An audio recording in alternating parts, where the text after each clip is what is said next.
As of this afternoon, all 4 officers involved in the killing of George Floyd are facing charges. The 3 who watched and said nothing are being charged with aiding and abetting, and the officer who knelt on his neck for close to 9 minutes is now facing second-degree murder and manslaughter charges, although many are still calling for first-degree murder.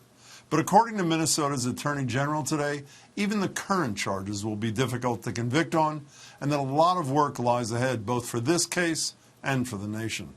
Winning a conviction will be hard. I say this not because we doubt our resources or our ability.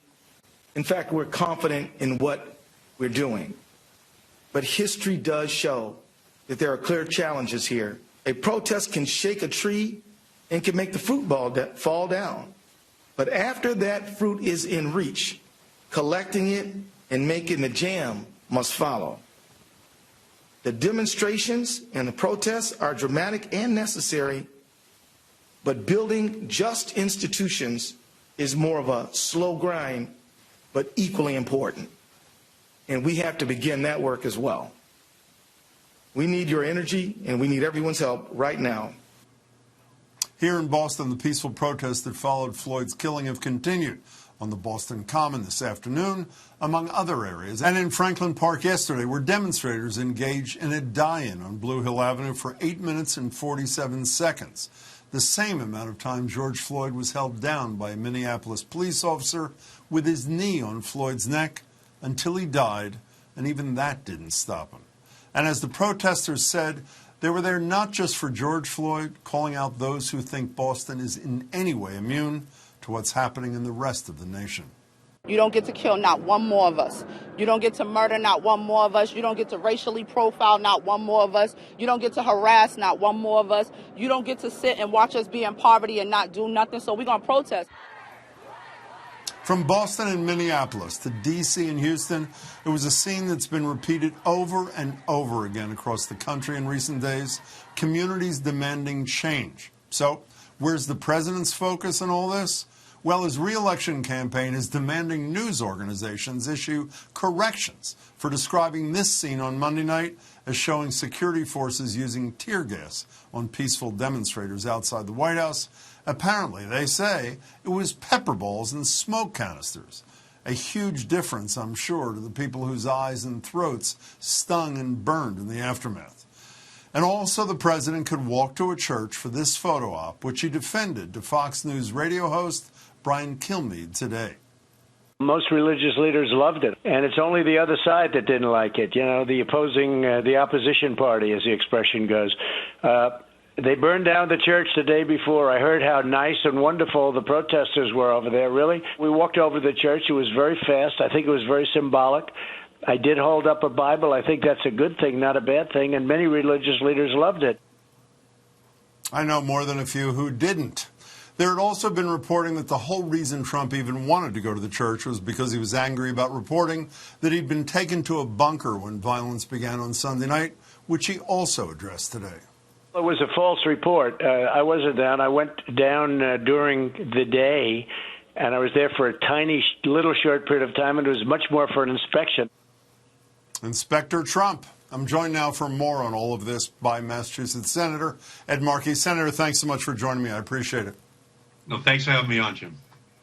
So, obviously expanded charges against those involved in the killing of George Floyd, but that doesn't address the larger concerns of hundreds of thousands of protesters and more. Today, you supported the end of qualified immunity for cops, which means that they can't be sued and be personally liable for the use of excessive force. Do you not worry that that will hamstring good cops who are worried about being sued for just doing their job, Senator?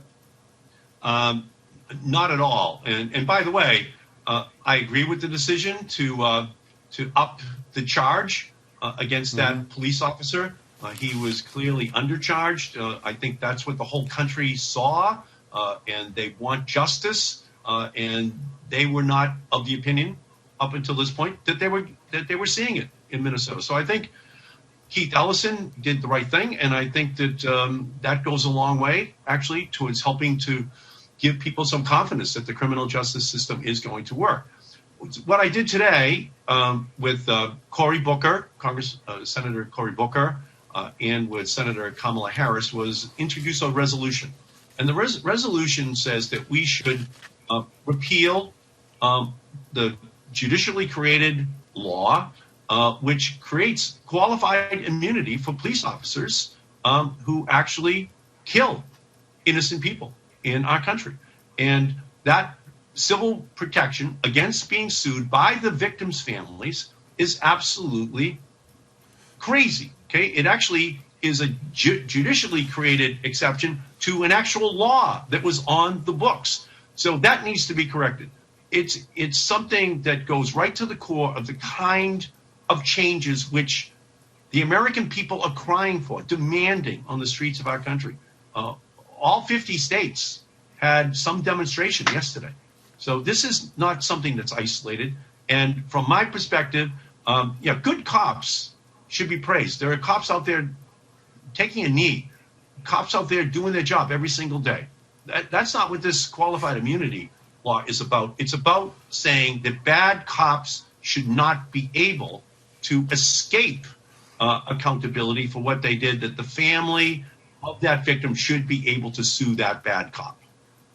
Senator, you said a lot of people are crying out for reform. There are other reforms that people are crying out for, and I'd like to get your quick reaction to see if you support them. Some support raising the juvenile justice age so we keep younger people out of the prison system. Do you support that? I think that people have been overcharged too young. Yes, I would definitely believe that that is something that we should be doing. Congresswoman Presley, along with Congresswoman Omar, filed a resolution to create all civilian review boards around the country to ensure accountability and ensure there are charges when cops act inappropriately. Do you support that? We do need civilian review boards. We need that all across the country. We need it here, and we need it across the nation. Absolutely. Let's move on to the president, if we can. Earlier this week, he talked about dominating protesters and bringing in the military. November 3rd is a long way away. What do you do to ensure that this obsession with bringing in the military is not expanded into other parts of American life and used against the people of the United States? What do you do before November 3rd? Well, that's something that all of the Democratic senators are talking about right now. And from my perspective, we have to raise our voices, file legislation that makes that something that the president cannot do. He's talking about using an 1807 statute. I think it's a very dubious platform to use for something as expansive as what he is talking about. I think it was very noteworthy that Secretary Esper himself said that he does not support expanded use of the military within the confines of the United States of America.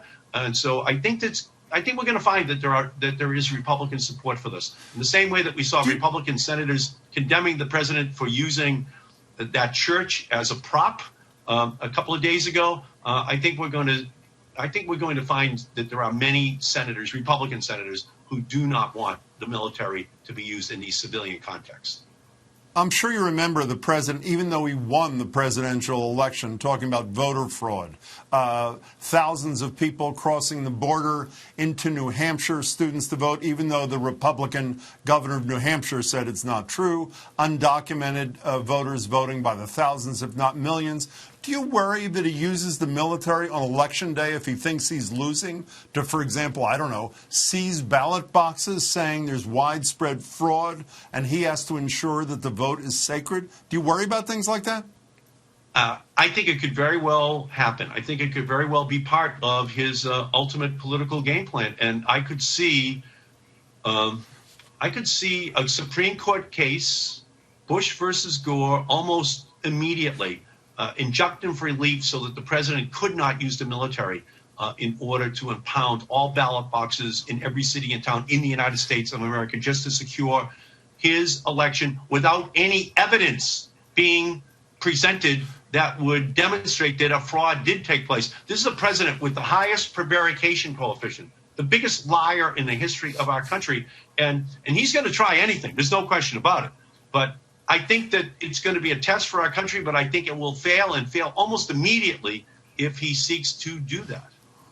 You know, Senator, my sense is if a private citizen, the CEO, behaved in the way the president did, lots of people would question his or her mental health.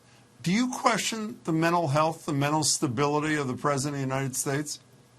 Well, again, I'm married to a woman who was the chief of behavioral medicine at the National Institutes of Health, so like the top psychiatrist. So I know you should not be psychoanalyzing someone at a distance. I will say this. He has crazy ideas.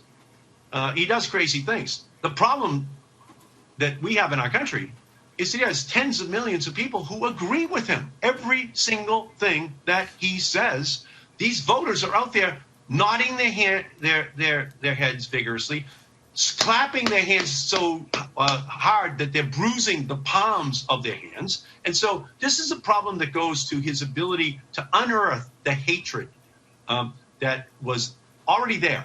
He wants to make America great again, America hate again, and that's unfortunately part of everything that he's doing right now, and especially when it comes to race, because that's what he's trying to do in the white voters of the United States that he was able to appeal to in 2016, that race baiting, in order to win again in 2020. It's an old political ploy.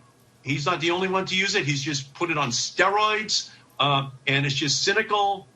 But Senator, if I may, just a minute. We also have senators who have power saying, I'm not a shrink, so I can't question his mental health. What if he is mentally unfit to do the job? We can't. There aren't 100 psychiatrists in the Senate. What does one do about that? Well, that's why we have an election. My own opinion is that we can fumigate the White House. We can do it in 6 or 7 months. We can fumigate the Senate and the supporters that he has in the United States Senate, beginning with Mitch McConnell. We could just end this, I hope, aberrational period in our history and ensure that we move on to the Biden administration and the Democratic House and Senate. That's what I am working for. But, you know, the bottom line is that he's just trying to create a racial divide in our country. No more Mexicans, no more immigrants, no more Muslims, demonizing black people in our country. That's what he's doing. We know why he's doing it, regardless of what his mental status might be. Unfortunately, last time he got enough votes to win. Enough people agreed with him. It's time for good people to stand up and to organize. That's what's happening on the streets of our country right now. That's really the antidote. Democracy gives us the answer to a demagogue. And this man who wants to be a dictator is going to be removed. And I just believe that this moment is calling on the better angels of our nature. We can see it on streets all across the country, and we're going to turn it into an electoral tsunami that changes our country and allows us to put the laws on the books that are going to be able to change once and for all the direction of our country towards racial justice, social justice, criminal justice. I only have 2 minutes left, so let's spend a minute on two different things if we can. You've been an environmental leader for virtually your whole career. You know the numbers better than I. Greenhouse gas emissions, 17% down during the coronavirus. That unfortunately means 83% is baked in. Quickly, when the lockdown is over, what do you do to ensure that we don't return immediately, practically? What do you do so that we don't return to the same planet-destroying habits we were engaged in before, Senator? Yeah, a great question. We should go to an infrastructure bill. It should be a green infrastructure bill. It should be a couple of $1 trillion. And we should begin the construction of the green infrastructure in our country that will put millions of people to work to deal with the deep depression that we're going into. And just say that we're not going to allow the coronavirus to be then replaced with the virus of climate change. And that we have to put the preventative measures in place. That'll be the job of a Democratic House, Senate, and President, beginning on January 20th next year. And we can do this. And I think there's going to be a thirst, especially amongst young people, for us to put those kinds of policies in place. Senator, last thing from you. The other night you had your second debate with Congressman Kennedy, who was challenging you in the primary, and the congressman said what he said repeatedly: his challenge is not about age. But the leading Democrat in the Congress is 80. The man you support for president will be 78 years old if he's sworn in. You'll be 74 on Election Day. Why shouldn't age matter to voters on September 1st, primary day, Senator? Well, we can see that ultimately it's about the age of your ideas. Donald Trump, he's looking at the world in a rearview mirror. Joe Biden is looking straight ahead. Nancy Pelosi is looking straight ahead at the future and the challenges of today. The past is just a memory. The future is our hard reality. When I introduced the Green New Deal with Alexandria Ocasio-Cortez, she said that Ed Markey was the generational change that we were waiting for. Climate change. On net neutrality, I am the leader. On gun safety, I am the leader. So on the issues that go right to the heart of looking out into the future, looking ahead and leading the way, that's what I have been doing. And by the way, that's what Nancy Pelosi and Joe Biden have been doing as well. And I think it's very, very obvious to the voting public across our country what the difference is. It's ideas. It's about the direction you want to take our country into. And that's why, again, that's why I'm so proud of having Alexandria's support, but also Rachel Rollins' support and Nika Eligato's support and Liz Miranda's support, Dan Rivera up in Lawrence's support. It's because I am there standing up and fighting for the issues of today. Senator Markey, I really appreciate your time. Thanks so much for sharing it. Thank you, Jim.